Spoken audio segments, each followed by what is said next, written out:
Amén. Bueno, Dios los bendiga una vez más, hermanos. Amén. Es una bendición estar acá en la casa del Señor, y como ya es costumbre en nuestra iglesia Bautista Montesión, queremos saludar con un caluroso aplauso a aquellos que nos están viendo en diferentes partes del mundo. Démosle un buen aplauso a esa iglesia. A la iglesia Bautista Montesión virtual. A la iglesia Bautista Montesión virtual que está viendo los sermones. Queremos agradecerles por el tiempo que ustedes nos dan. Y estamos en una serie de Navidad. No hemos hablado mucho del nacimiento de Cristo porque nos hemos enfocado en una pregunta, ¿verdad? ¿Quién es Jesús? Entonces, eso es lo que estamos estudiando ahora. Hemos visto varias cosas sobre quién es Jesús, y ahora vamos a ver también algunas palabras muy importantes. Por eso no hemos nosotros tocado el libro de Lucas, cuando nació Cristo, los ángeles y esto, porque eso es muy rico y muy bueno también, pero Dios tiene su palabra, y también hay otras cosas que quiere que nosotros conozcamos. Por ejemplo, la palabra que vamos a tener ahora es Juan 1:1, y ahí nos revela quién es Jesús. Es una palabra corta, pero muy poderosa, ¿verdad? Muy poderosa. Juan 1:1, lo tenemos ahí, dice la palabra del Señor de la manera que sigue: en el principio era el verbo, y el verbo era con Dios, y el verbo era Dios, ¿verdad? Fíjense bien, cada vez que nosotros investigamos sobre la verdadera identidad de Jesucristo, nos llevamos sorpresas, ¿verdad? ¿Por qué razón? Porque miren, la Biblia, siempre hemos tenido la Biblia, pero a veces nosotros no nos tomamos el tiempo para ver qué significan las palabras, ¿verdad? Y cada palabra en la Biblia no está puesta de adorno, no está puesta para llenar un espacio. Cada palabra en la Biblia tiene un significado, ¿verdad? Y en este sentido vamos a concentrarnos en lo que es la palabra verbo. Es sorprendente, ¿verdad? Es muy sorprendente lo que significa la palabra verbo. Solo el apóstol Juan, fíjese bien, en sus escritos, tanto en Juan como en sus epístolas y en Apocalipsis, menciona esta palabra, se refiere a Jesucristo como la palabra verbo. Es muy importante esto, ¿no? Ahora, ¿por qué razón? Fíjese bien, porque Juan el apóstol era el hombre más cercano a Jesucristo de los 12. De los 12 bueno, Juan estuvo en todo, ¿verdad? Juan estuvo, de los 12 fue que estuvo al pie de la cruz, ¿verdad? O sea, es impresionante. Entonces, por eso cuando Cristo estaba a punto de ascender al cielo, le estaba diciendo a los apóstoles, le estaba diciendo a Pedro, le dice: si quiero que este quede hasta que vea mi venida, que a ti, le dice. Le está diciendo, él va a ver las cosas que van a suceder. Es decir, Cristo tomó a Juan específicamente para eso, ¿no? Y Juan era la persona más cercana a Jesucristo. Y esto tenemos que entenderlo nosotros. ¿Por qué razón? Porque miren, nosotros siempre estamos tomando distancia con el Señor, ¿no? Siempre somos cristianos, pero guardamos alguna distancia, ¿verdad? Hermano, me gusta la iglesia, pero así de lejito, así no esto, no lo otro, no aquí, no allá. No, Juan era un tipo que había quitado cualquier barrera que le impedía acercarse a Jesucristo. Juan lo había quitado, cualquier obstáculo, lo que fuera, lo más doloroso, lo más difícil. Juan había quitado ese obstáculo y para poder acercarse al Señor Jesucristo. Por eso entendemos de que él era una persona más cercana. ¿Cómo también lo entendemos? La manera en cómo él escribe. Él no da genealogía, no trata la manera de explicar que Jesucristo es Dios. Juan lo da por sentado, lo da por hecho que Él es el Hijo de Dios. Es muy interesante esto, por eso lo conocía de cerca. Por eso está diciendo que es importante el significado de la palabra. Dice, en el principio era el verbo. Está hablando que antes de que existiera un principio, antes que existiera lo que existe, tanto visible como invisible, ya Cristo ya estaba. Si Cristo estaba antes del principio, quiere decir que siempre ha estado. Por eso Juan está diciendo, miren, Él siempre ha estado. Él no fue creado, Él siempre ha existido. A veces la mente humana dice, bueno, ok, ¿y a Dios quién lo creó? No, ellos siempre han estado. El problema es que la mente humana nos cuesta entender que Dios siempre ha estado. Es como lo dice Carl Sagan, este famoso astrónomo, que dice que el universo es lo que es y será, y es lo que seguirá siendo, ¿verdad? Que está diciendo de que el universo siempre ha existido. Realmente no es así, ¿verdad? Realmente no es esa es la manera, sino que todo tuvo un principio, menos Jesús tuvo un principio. Antes de que el principio viniera, dice Juan, ya Cristo ya estaba. No lo podemos entender, bueno, por lo menos tenemos que creerlo, ¿verdad? ¿Por qué razón? Porque esto es lo que está diciendo el apóstol Juan. No solamente eso, sino que Cristo mismo lo dice en Juan capítulo 8, 58 lo está diciendo. O sea, Cristo está reafirmando. Y aunque Cristo se puso, bien interesante cómo lo hace, porque dice en Juan 8, 58, Jesús le dijo, de cierto os digo, antes que Abraham fuese, yo soy. Es interesante, fíjense bien, cuando Cristo le estaba diciendo eso a estas personas, Abraham tenía 2000 años de haber existido. O sea, a nuestro tiempo ya Abraham tiene más de, una buena cantidad de años de haber existido Abraham. Y está diciendo, antes de Abraham, yo soy. ¿Qué le está diciendo el Señor? Miren, yo soy significa, yo soy el que soy. Le está hablando de Éxodo, está diciendo, miren, yo existo por sí mismo. Eso es lo que le está diciendo a los fariseos. Mire, es un poco complicado. ¿Por qué razón? Porque si yo le digo a ustedes, como persona, yo soy el que soy, usted me dice, eso es absurdo. Usted no puede decir eso. Cuando Jesucristo lo estaba diciendo era exactamente lo mismo. ¿Por qué razón? Porque era un humano. Y la gente decía, pero ¿cómo tú puedes decir eso? Yo soy lo que soy. Si mira, si ni tienes ni siquiera 35 años y estás diciendo, pero ellos no entendían la idea de que él estaba diciendo, señores, yo soy el que soy. Yo siempre he existido. Yo siempre he estado. Antes de Abraham dice, yo soy. Qué cosa más interesante lo que Cristo está aseverando ahí, está diciendo entonces de que Cristo Jesús ha estado por siempre. Una vez más, averiguando quién es Jesús, ¿verdad? La palabra, el verbo, se usa en una contraposición en el sentido de que fueron hechas. Quiere decir que el verbo, la palabra activa, siempre ha estado, nunca fue hecho. Una de las cosas que debemos de entender entonces es que Cristo Jesús siempre ha estado ahí. Mire, y no solamente eso, siempre va a estar con usted. Una de las cosas que quiero que usted vea de parte del dinamismo del cristianismo es que nosotros tenemos una fe progresiva.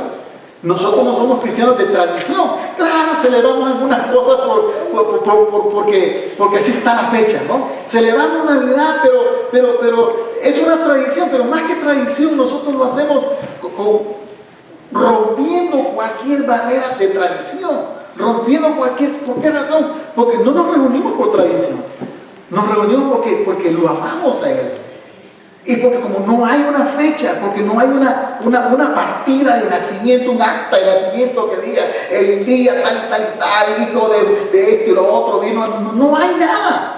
Los escritos antiguos están ahí. Los enemigos de Cristo escribieron sobre Él también, enemigos de la época de Cristo. Y por eso se sabe de que Cristo es un ser histórico.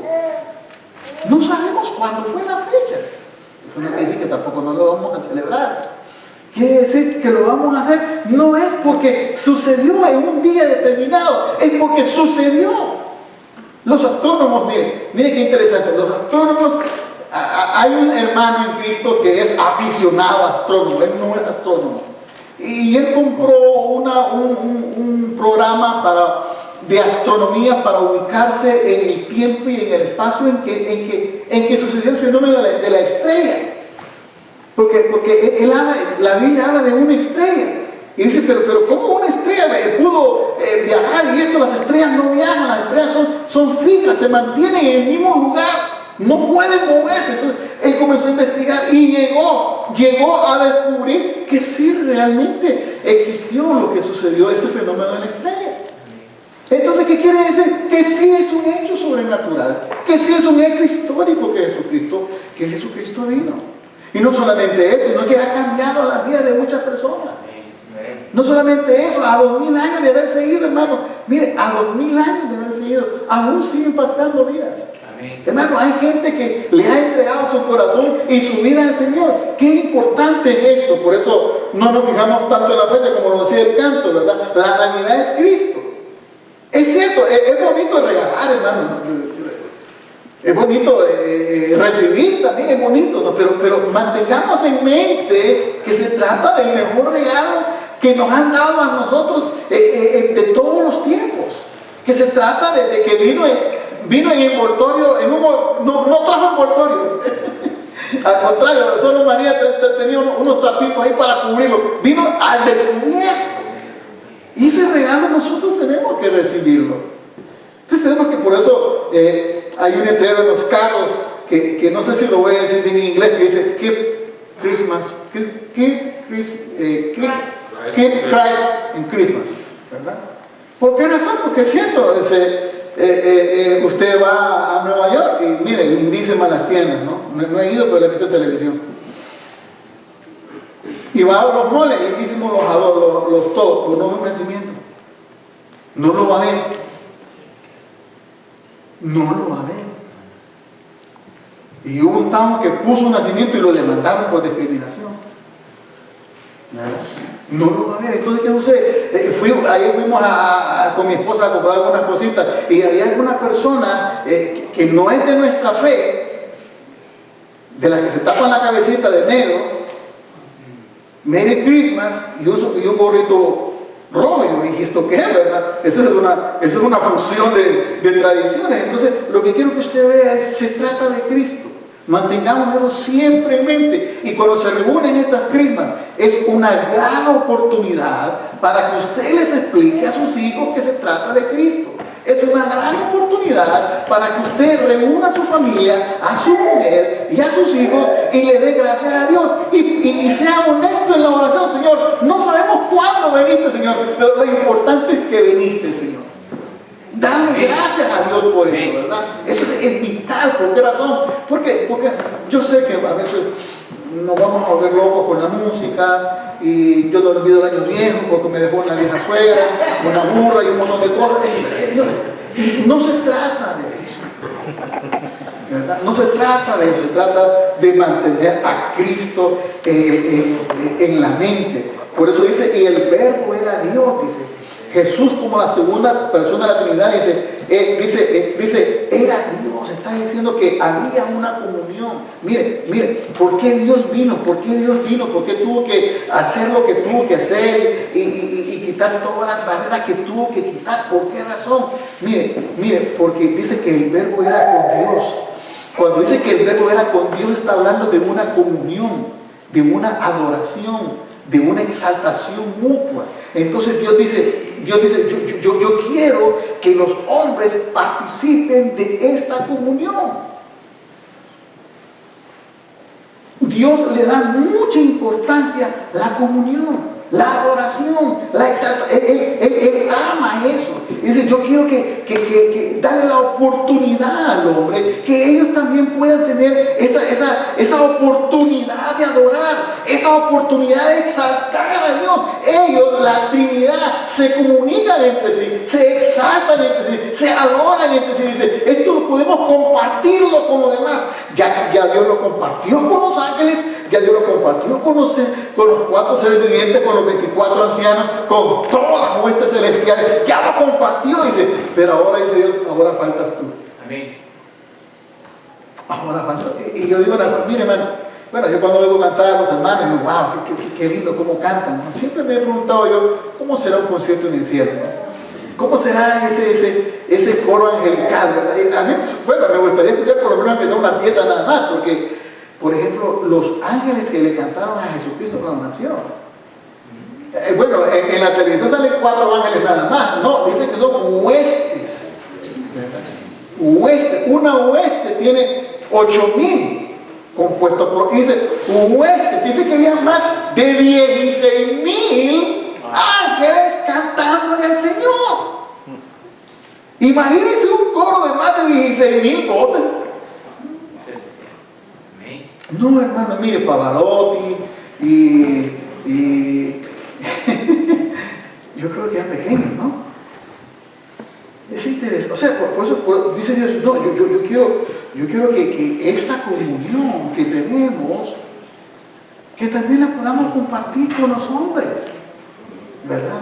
Por eso Dios envió a su Hijo, dice, yo he venido para dar vida, dice, y para que la tengan en abundancia. He venido a buscar y a salvar lo que se había perdido. Miren, yo vine para buscarlos a ustedes, para que conozcan a Dios, para que lo adoren, para que lo exalten, para que lo glorifiquen. Pero ¿por qué tiene que ser así? Porque el centro de la vida del hombre radica en adorar al Señor. Podemos tener lo que nosotros queramos y vamos a estar vacíos. Por eso, mire, por eso la gente se suicida. Y yo digo, pero ¿por qué razón? Si lo tienen todo, sí, lo tienen todo, pero no tienen lo elemental, lo importante: adorar a Dios. Nosotros nacimos para adorar.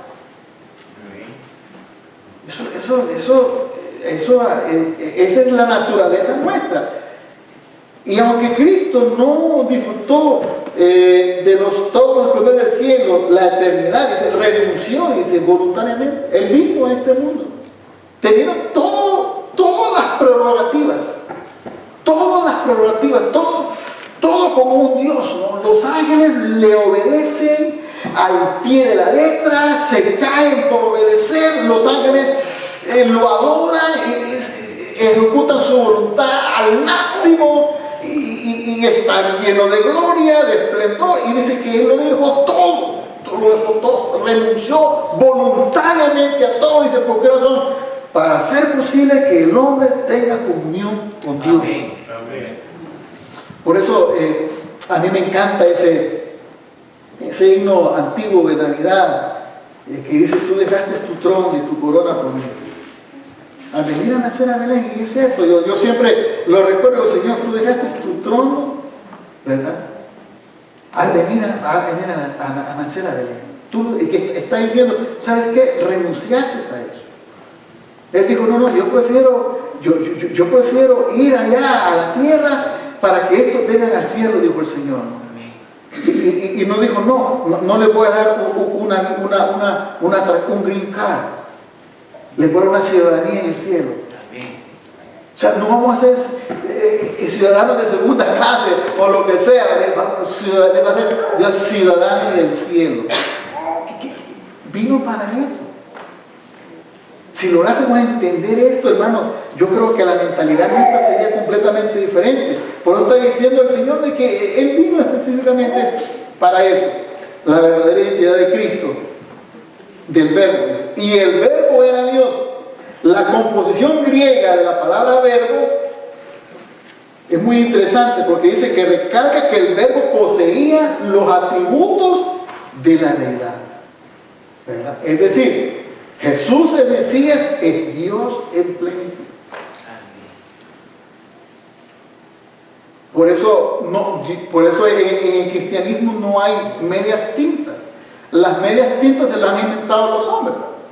Pero por ejemplo, la Biblia dice, el que a mí viene, dice, yo no le he hecho fuera. Sin mí nada podéis hacer. Dice, yo soy el camino, yo soy la verdad, yo soy la vida. Dice, el que nadie va al Padre si no es por mí. O sea, Cristo está diciendo, ¿sabes qué? Si quieres llegar al cielo, si quieres llegar a la eternidad, si quieres vivir con nosotros, tienes que venir a mí. No hay otro camino. Por eso está hablando aquí el Señor y nos está diciendo a nosotros que Jesús es Dios en plenitud. Podemos decir lo que sea. Mucha gente habla de Cristo cosas lindas, ¿no? que fue un gran hombre, miren, que fue un carpintero, que fue un tipo excelente, un moralista, que tenía ideas revolucionarias, y comenzamos a hablar un montón de cosas del Señor. Pero cuando decimos, ¿usted cree que Él es el Hijo de Dios? Bueno, ahí habría mucha tela que cortar. No aceptan el hecho de que era un Hijo de Dios. Las cosas que hizo Jesucristo, no tienen ningún sentido si Él no es el Hijo de Dios.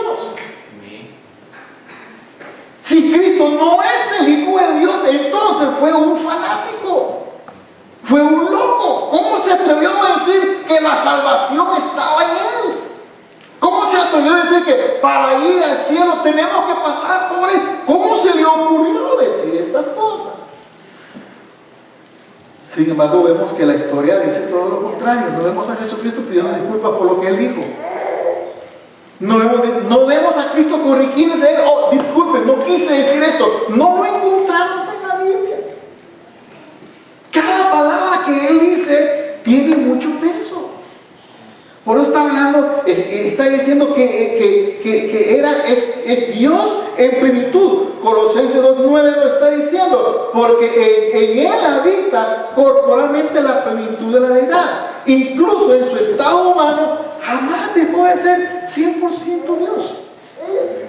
Fue tentado en todo. Claro que fue tentado en todo. Bueno, el diablo lo tocó después de los 40 días de ayuno. Lo tocó, le dijo, si eres Hijo de Dios, convierte estas piedras en pan y lánzate de aquí y adórame, porque el diablo le dijo, bueno, todos los reinos del mundo te daré si postrado me adorares, ¿verdad? Y en todo a Cristo lo batió. Con un jornal, con casa llena. Sí, es más, el hecho de que, sí, el principio de la tentación que Cristo nos dejó era obedecer a Dios a pesar de que yo tenga necesidad. Porque tenía hambre Cristo después de los 40 días de ayuno, ¿sí o no? Sí. ¿Le ofrecieron pan? Sí. ¿Lo agarró? No. ¿Por qué razón? Porque dijo, es preferible, aunque tenga hambre, obedecer a Dios que estar saciado en desobediencia. Es un principio de obediencia que nos dejó. Es un principio de sacrificio que Él nos dejó. ¿Por qué razón? Porque está hablando que nosotros tenemos que ayudar, tenemos que hacer lo que Él está diciendo. Realmente a veces cuesta, a veces sí cuesta, a veces preocupa un poquitico, pero hermano, son principios que nosotros tenemos que estudiarlos y que verlos. La verdadera identidad de Jesucristo. La palabra verbo es usada en la Biblia para hacer alusión a la palabra creadora de Dios. O sea, en el principio era el verbo. Dice Dios, Cristo es la palabra creadora de Dios. En el principio de Dios creó Dios los cielos y la tierra. La palabra creadora de Dios. Dice Cristo, que yo hice la creación por medio de la palabra de mi Dios. Dios dijo, sea la tierra, y yo creé la tierra. Dios dijo, sea la luz, y yo creé la luz. Dice, Dios dijo, sea el agua, dice, y yo creé el agua. Dice, la palabra creadora. Por eso estamos viendo, ¿quién es Jesús? Podríamos decir el verbo, podríamos decir la palabra creadora de Dios. No solamente eso, sino que también es bien interesante lo que dice el Señor en esto, ¿no? Por eso la palabra del verbo usada en alusión a la palabra creadora. La segunda es la palabra reveladora.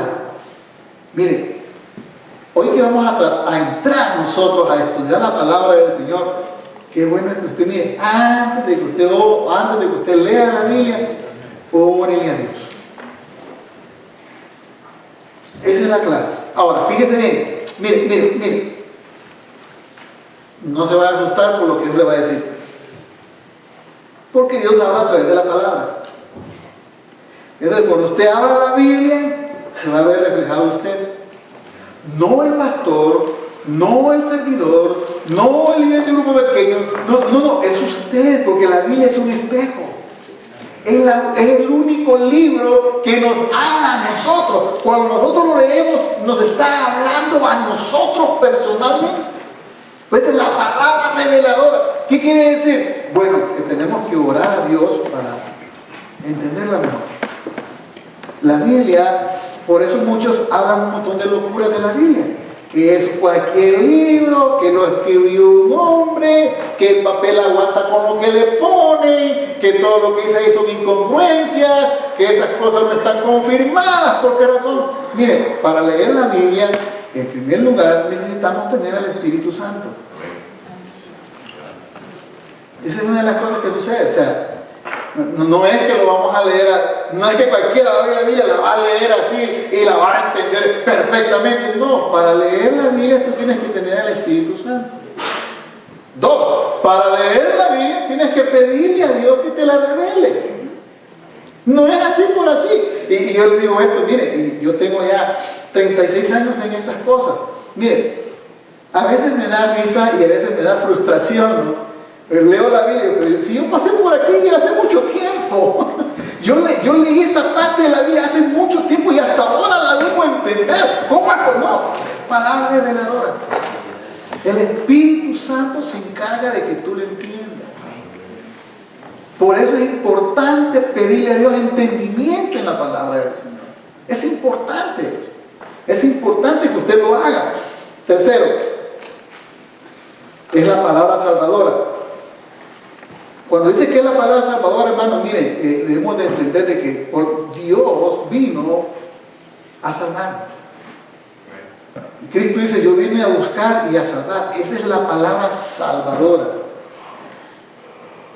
¿Por qué razón? Porque mire, vamos a estar en este mundo por algún tiempo. No sé cuánto tiempo va a vivir usted. Mire, aunque usted se ponga lo que usted se ponga botox, se ponga cirugía, que vaya a Colombia a hacerse la liposucción, mire, lo que usted quiera, algún día vamos a morir.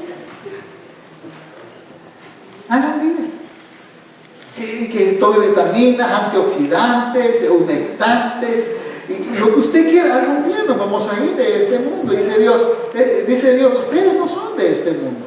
Yo vine para llevarlos a casa, dice Dios. ¿Verdad? Entonces somos peregrinos y extranjeros, dice la palabra del Señor. Entonces, ¿qué está diciendo Dios? Mientras ustedes están acá, disfruten de una relación con el Señor. Disfruten su caminar con el Señor.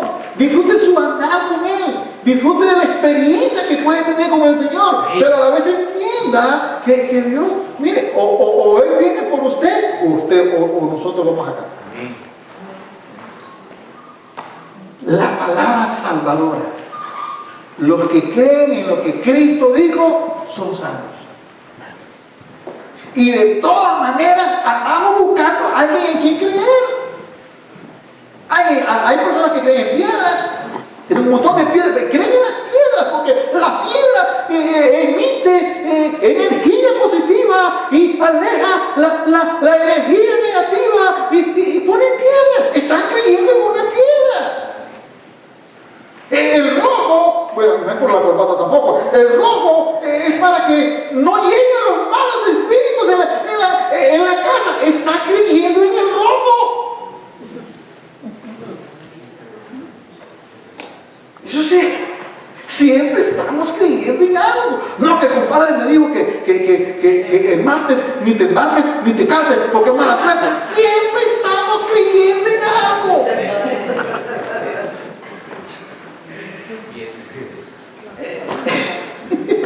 Por eso la palabra salvadora quiere decir que los que creemos en lo que Jesucristo dijo somos salvos. Otros ponen su confianza, ya lo dije, en piedras, en colores, en personas, en hombres. Pero nosotros, dice Dios, ok, dice Dios, si tú pones tu confianza en un hombre, dice Jesucristo, ok, ¿por qué no la pones en mí? O sea, ya, ponle en mí, dice. Y miren, qué lindo el Señor nos dice, ok, está bien, tú crees en un hombre, sí, ok, magnífico, ¿y por qué no crees en mí? Palabra salvadora. Cada palabra que Él dijo, hermano, pesa todo un universo, hermano. Pesa todo un universo, tiene que entender esto. Palabra salvadora, el verbo. Número 4, palabra de sabiduría. Cuando habla de palabra de sabiduría, podemos notarlo nosotros, específicamente con los jóvenes de la iglesia. Podemos notar con aquellos muchachos que se han criado en las iglesias, que han sido pastoreados por sus padres, que son diferentes. Sabiduría. Podemos notarlo cuando usted está en el mundo y trata con otras personas. La gente nota que usted es una persona diferente. Palabra de sabiduría. Y dice, mire, usted como que es algo, ¿no? Porque no dice chistes rojos, no dice palabras vulgares. ¿Usted es religioso? Sabiduría. El término griego, logos, o verbo, ha sido traducido por palabra. La palabra verbo muy rica en significado. Algunos ejemplos. Palabra, mensaje, proclamación, mandato. Para los judíos y los gentiles tenía algunos significados un poco diferentes. Para los judíos, por medio de los escritos de la Septuaginta y de otros escritos en griego, la palabra verbo significaba la presencia poderosa y creativa de Dios. Wow. Entonces, a la pregunta, ¿quién es Jesús? Madre mía, podríamos decir entonces que Él es la presencia poderosa y creativa de Dios. El niño que nació ahí no era cualquier niño. La presencia poderosa y creativa de Dios. Es bueno que nosotros echemos mano de esto. Fíjese bien. Si usted tiene una persona que vive en su pueblo, en su país, y llegó alcalde o llegó a ser un diputado, o algún ministro que dura pues 5 años su cargo, ¿cómo se siente usted? Usted dice, pastor, pues el amigo del hermano, del cuñado, conoce al que barre la casa de que es el presidente. Pero usted no lo conoce, ¿no? Pero usted se siente orgulloso de que conoce a uno como en cuarto, quinta línea, ¿verdad?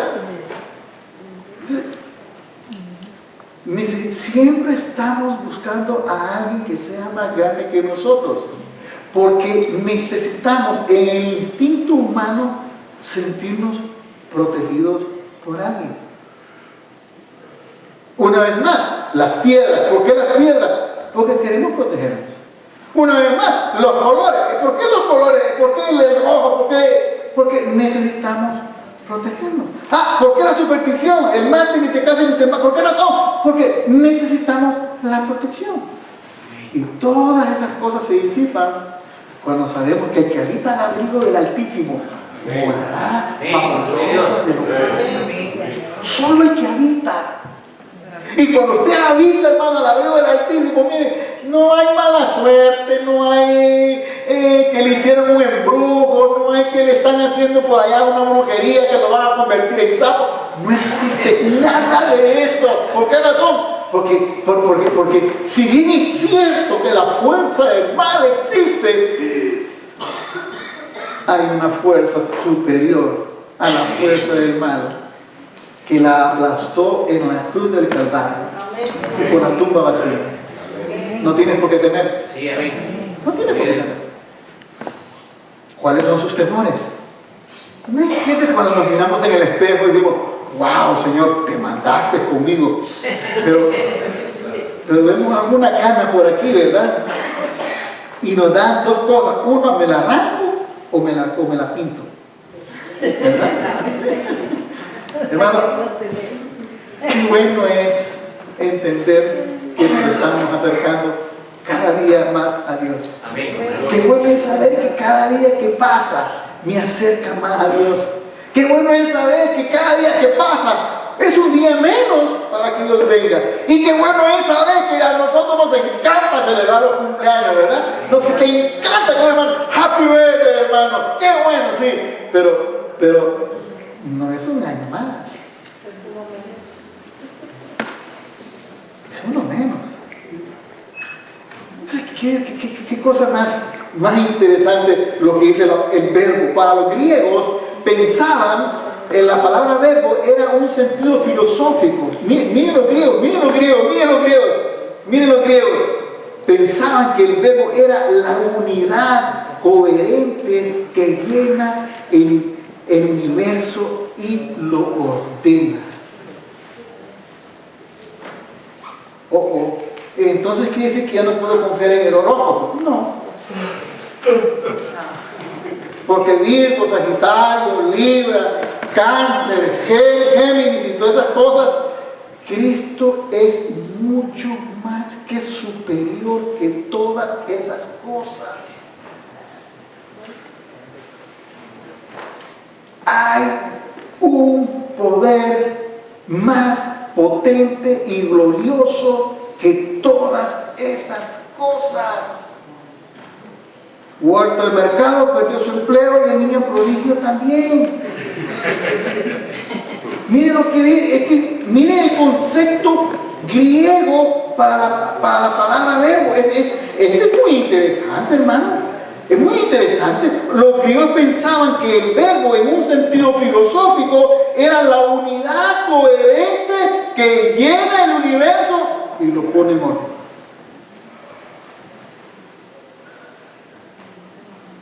Pero el apóstol Pablo va más allá todavía.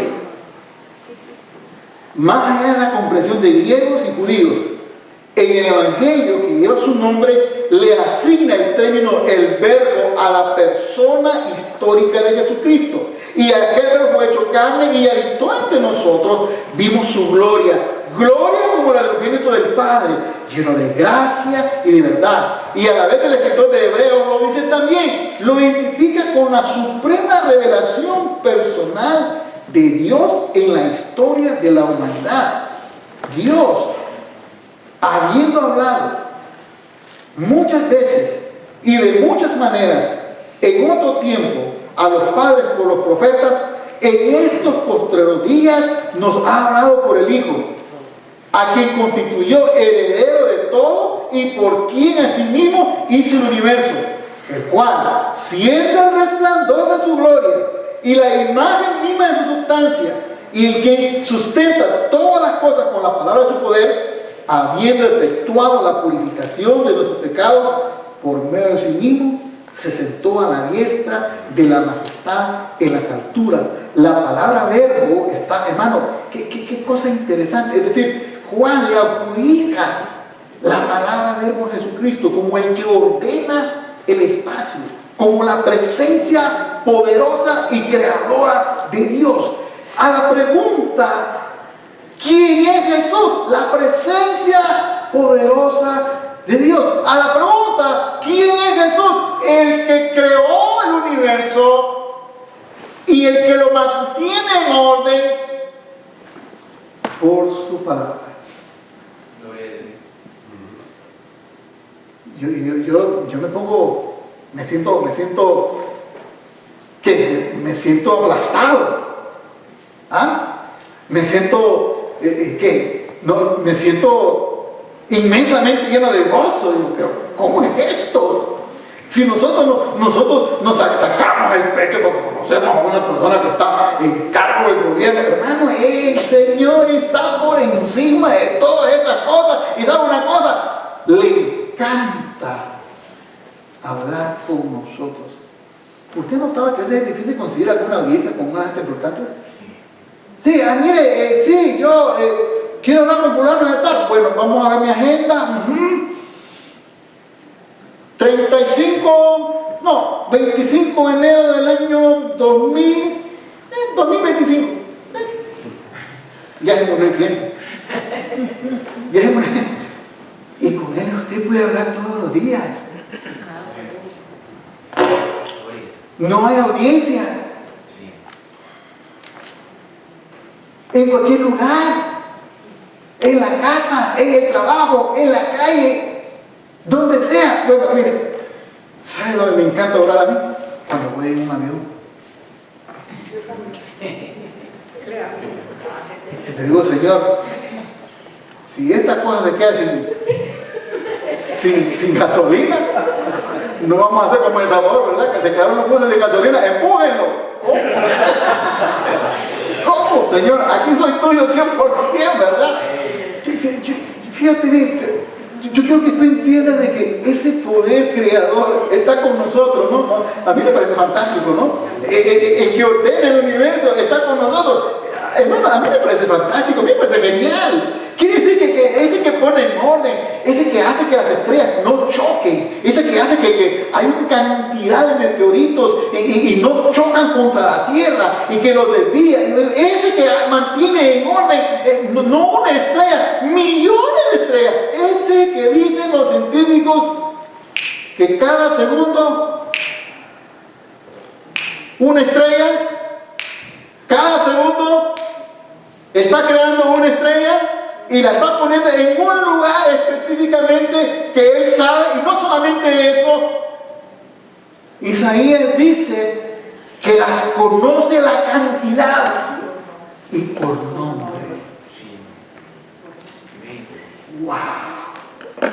¿Quiere decir entonces que él no se olvida de mí? No, ni loco, no lo va a hacer. Eres demasiado caro, eres una inversión demasiado cara para él, como para echarlo a perder. Demasiado caro. Dios no va a renunciar a usted. No lo va a hacer, porque usted es demasiado caro. Y aunque usted se crea que es pequeñito, y aunque usted se crea que no vale nada, porque un gran universo, un montón de estrellas, sí, pero Dios no, dice la Biblia que Dios no amó a las estrellas. Dice la Biblia que Dios no amó a la galaxia. Dice, de tal manera amó Dios al mundo, a usted. ¿No cree que es algo glorioso? Tú dejaste tu trono y corona y de gloria por venir a nacer a venir. Sí, dejó los ángeles y todo. Yo oigo la voz de los ángeles y estoy encantado cómo cantan, porque cantan hermoso. Pero yo quiero oír las vocecitas ahí. Hay una vocecita como que fuera de ranita. Yo quiero oír esas vocecitas porque están cantando de corazón. Quiero oírlas. Quiero oírlas. ¿Cómo se te ocurre todo dejar todo eso? Y sí, lo hizo. ¿Y por qué lo hizo? Porque te ama.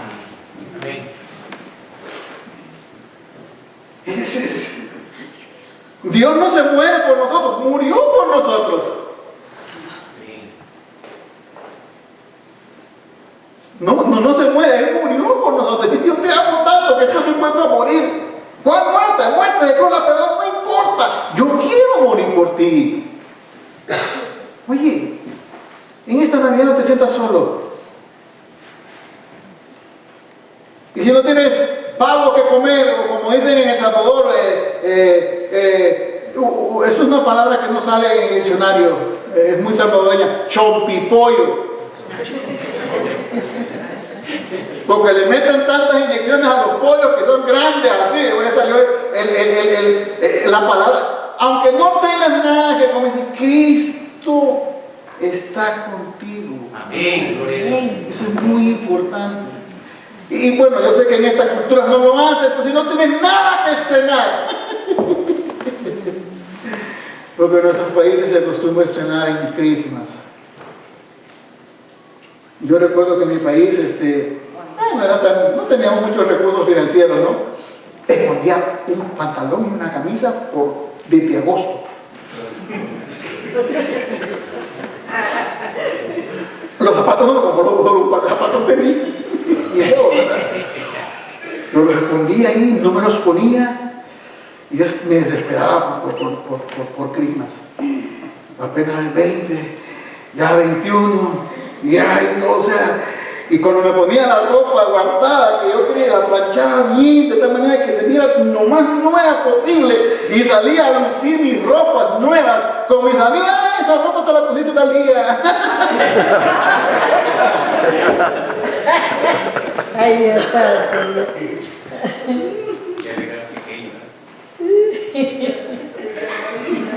Aunque no tengamos nada, pero Cristo está con nosotros. Tal vez usted me está viendo en El Salvador o en Nicaragua. Tal vez no tiene nada para esta Navidad. Pues usted tiene a Cristo, es millonario, se sacó la lotería, lo tiene todo.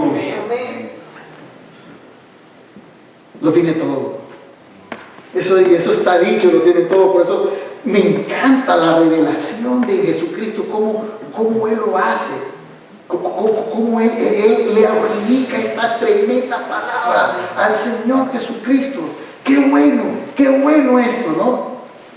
Por eso dice, por eso cuando Juan estaba escribiendo la palabra, tenía en mente el concepto sobre el significado para los intelectuales griegos y para los judíos. Sabía lo que significaba para los griegos, sabía lo que significaba para los judíos, y por eso él fue más allá. Este verbo, señores y señores, es el Hijo de Dios.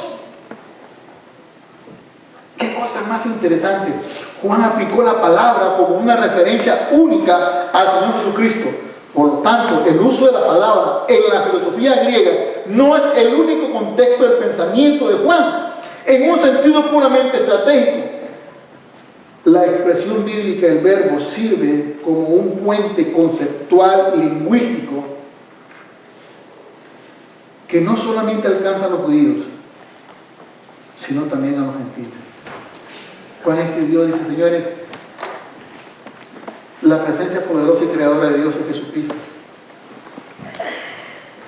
El verbo también, el que mantiene en orden el universo, es Jesucristo. Sí, fíjate en lo que te voy a decir, hermano. Si Cristo dice una palabra, no hay un infierno que pueda invalidar lo que Cristo dijo. Si Cristo dijo una palabra, no existen huestes demoníacas, no existe poder demoníaco que pueda revocar esa palabra. Amén. Si Cristo dice esa palabra, no existe fuerza en el cielo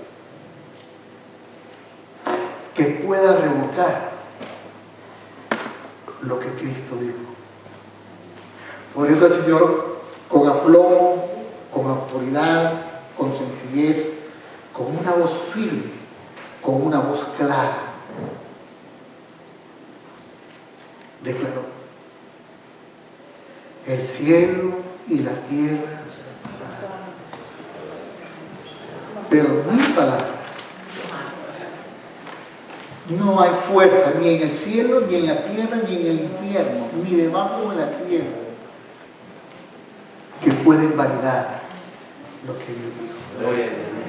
Señor, en este día te damos las gracias, porque tú eres Dios. Te damos las gracias por lo bueno que eres con nosotros.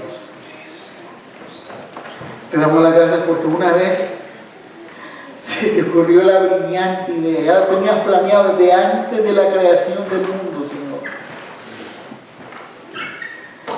De así como tú tienes comunión con el Padre y el Espíritu Santo,